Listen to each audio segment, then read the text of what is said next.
Welcome to Eat Your Peas, the podcast about doing what's good for yourself, even when you don't feel like it.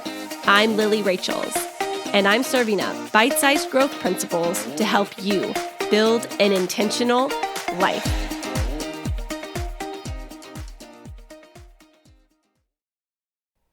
Welcome back to Eat Your Peas. Today I want to talk to you about using the pause tool when you're in a disagreement with your partner. If you're familiar with the show How I Met Your Mother, you might remember that two characters in that show use this idea of pausing an argument. I really like this concept. Not so much how they use it in the show, but I like it as a tool to use when something is becoming overwhelming for one or both parties within a disagreement and everybody needs a little cool-off period or some space to think about what's coming up for them so that they can better verbalize their feelings and thoughts towards the issue. So how can you incorporate this pause period into your relationship? The first thing you have to do is make sure all parties adopt this as a policy, that this is something that we are allowed to use within our relationship, and this is a tool, not a weapon. Just like you can use an axe to chop down a tree and create firewood, you could also use an axe to kill someone. The pause tool is kind of the same way. It could be used to better your relationship and give space for more understanding, or it could be used as a weapon to harm your partner. So if you're going to adopt this into your relationship, all parties need to be aware and accepting of it, and you cannot use it as a weapon to silence your partner. The goal of this tool is to create better communication, not to silence it.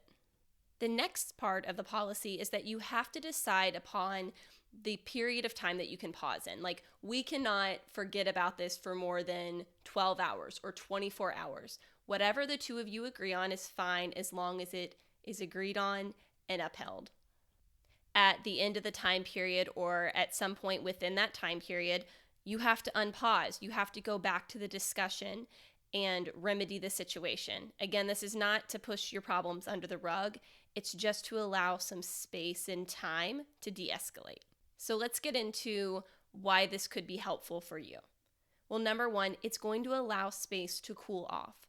Sometimes when we get into a disagreement with someone and our emotions start to get high and things have escalated, it's easy to start saying things we don't mean, right? That's where we get into that fight part of a disagreement.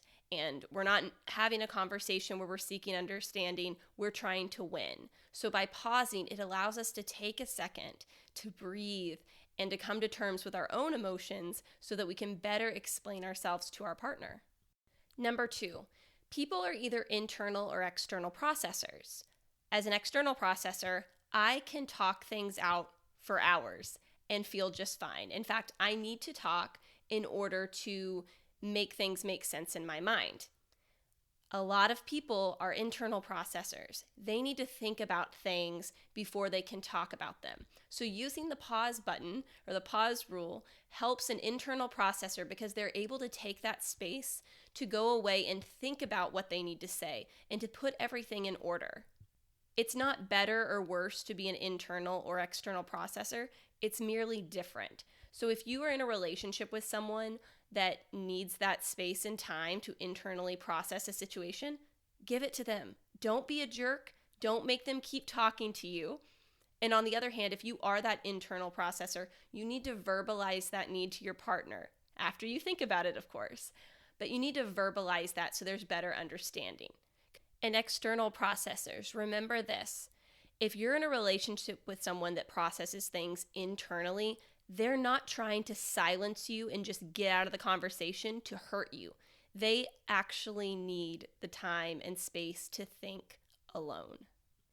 And the third thing, like I said before, when you have that de-escalation and that space to cool off, you might come to the conclusion that this issue is not that big of a deal to me, and I'm making it a bigger deal because I'm having an emotional reaction right now, and my logic is kind of out the window at the moment.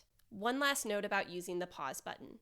This is not an excuse to be passive-aggressive or mean to each other during that pause period. If you're going to utilize this the right way within your relationship, you are saying, hey, for the next however long, probably within 24 hours, I wouldn't go past that, we are going to be kind to each other, respectful of one another. We love each other, and we know that we're merely setting aside this disagreement until both of us have had time to really think it through and de-escalate so that we can better address it.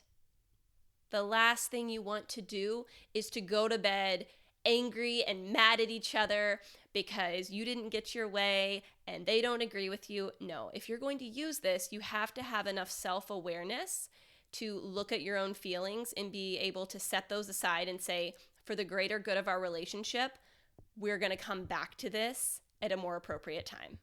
I found this can also be a super helpful tool if you're in the middle of some sort of social gathering, you have other things going on. And again, you're not saying that this disagreement is not important. You're just saying this is not the time or the place. One or both of us needs more time to think things through. We're just going to pause for a little while and then we're going to come back to it. Don't forget to eat your peas. I'll see you next week.